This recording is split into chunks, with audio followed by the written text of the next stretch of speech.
The year was 1893 in the quiet farming town of Black Hollow, Pennsylvania. The town was small, surrounded by endless woods and thick fog that rolled in every evening from the river. People there believed in God, hard work, and silence. They did not believe in ghosts.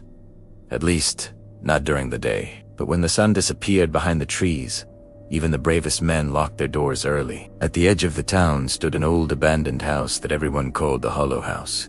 It was built in 1858 by a wealthy railroad engineer named Edward Whitmore. After only 5 years of living there, Edward disappeared without a trace. His wife was found dead inside the master bedroom, her face frozen in pure terror. The official report said heart failure. The townspeople said something else lived inside that house. For 30 years, no one dared to enter it.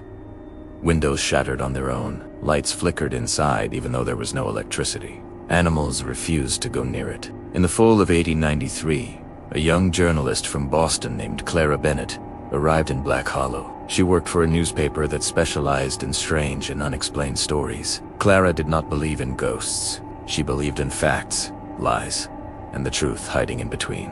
When she heard about the Hollow House, she saw an opportunity for fame. The townspeople warned her. An old man at the general store told her, "That house does not like visitors." Clara smiled and replied, "Houses don't have feelings." That night, she packed her notebook, a lantern, and a revolver, just in case. The path to the house was covered in dead leaves. The air felt colder with every step she took. When she finally stood before the tall wooden door, she noticed something strange. The door was slightly open.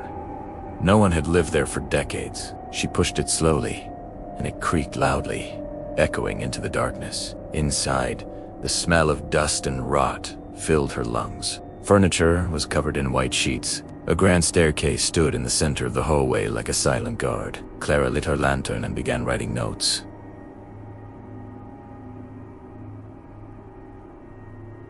Structure stable, no signs of recent human activity. Suddenly, she heard a soft sound from upstairs. A slow dragging noise. She froze. It stopped, then it started again. Drag pause. Drag. Clara lifted her lantern higher and walked toward the staircase. Each step groaned beneath her weight. Halfway up, the lantern flickered. A cold wind brushed against her neck. But all the windows were closed. She reached the second floor. The hallway stretched long and narrow, with several doors on each side. At the far end, one door was slightly open. From inside, she heard whispering. Not one voice, many voices. All speaking at once, but too quiet to understand. Clara's heart pounded hard in her chest. She told herself. It was just the wind. Old houses make sounds that is normal. She stepped closer.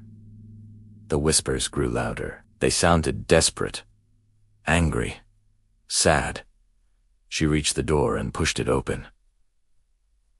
The room was empty, just an old bed frame and a cracked mirror hanging on the wall. The whispers stopped instantly.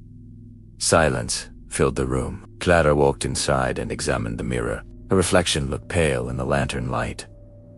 She moved the lantern closer. For a second, her reflection did not move with her. It stayed still, staring at her with a slight smile. Clara jumped back, nearly dropping the lantern. She looked again. Now, it was normal. She laughed, nervously. Imagination, she whispered to herself. Then she heard it, a voice right behind her ear. You should not be here. She spun around. No one. The door slammed shut on its own. The lantern flame stretched tall and thin as if pulled by invisible fingers. Clara rushed to the door and tried to open it. It would not move. Something heavy pressed against it from the other side. Then the temperature dropped sharply. Her breath became visible in the air. The mirror began to crack slowly, forming long lines across the glass. In the broken pieces, she no longer saw her own reflection. She saw different faces. A woman crying, a man screaming, a child with hollow eyes. They were trapped inside the mirror. Their mouths moved in silent pleas for help. Clara backed into the corner of the room. The whispers returned, louder than before. Now she could understand them. Stay with us. Don't leave. He is coming. The floorboards outside the room began to creak. Slow footsteps approached the door. Heavy, measured, deliberate.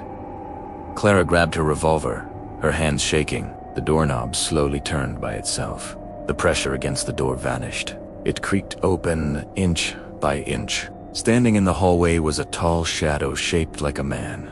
It had no face, no eyes, just darkness thicker than the night around it.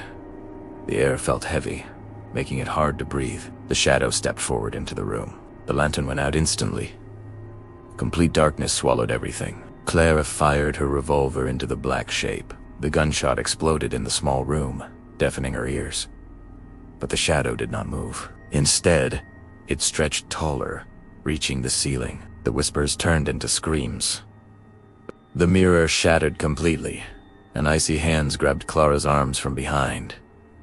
She struggled, kicking and screaming. The shadow leaned close to her. From inside the darkness, dozens of faint glowing eyes opened. A deep voice, layered with many other voices, spoke directly into her mind.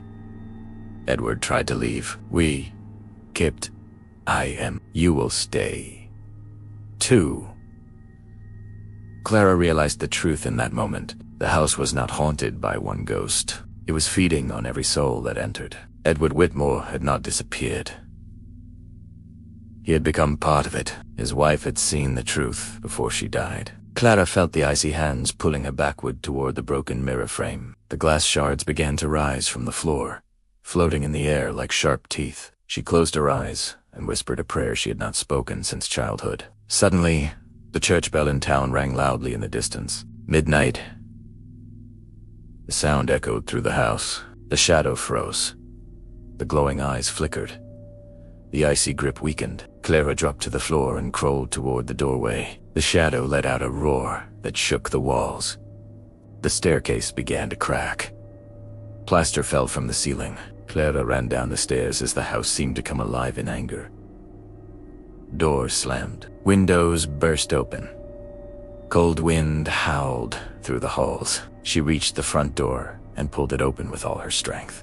The moment she stepped outside, the house went silent. The door slammed shut behind her. The fog had grown thick, wrapping around the house like a protective barrier. Clara ran all the way back to town without looking back. The next morning, several townspeople followed her to the edge of the woods. They found the hollow house collapsed into itself. Nothing remained but broken wood and ashes. No sign of a fire. No sign of explanation. Clara returned to Boston and published her story. Most readers called it fiction. Some believed her, but Clara knew what she saw. She never married. She never returned to Black Hollow. And every night, just before she fell asleep, she had faint whispers in her room. You left something behind. Years later, when Clara died peacefully in her bed, her nurse claimed that in her final moment, Clara stared into the mirror across the room and screamed in pure terror. The mirror cracked down the center without anyone touching it. In the reflection, just for a second, the nurse swore she saw a tall shadow standing behind Clara's bed, and far away in the ruins of Black Hollow, where no house stood anymore. The wind sometimes carried the sound of many voices whispering together, waiting for the next visitor to step too close.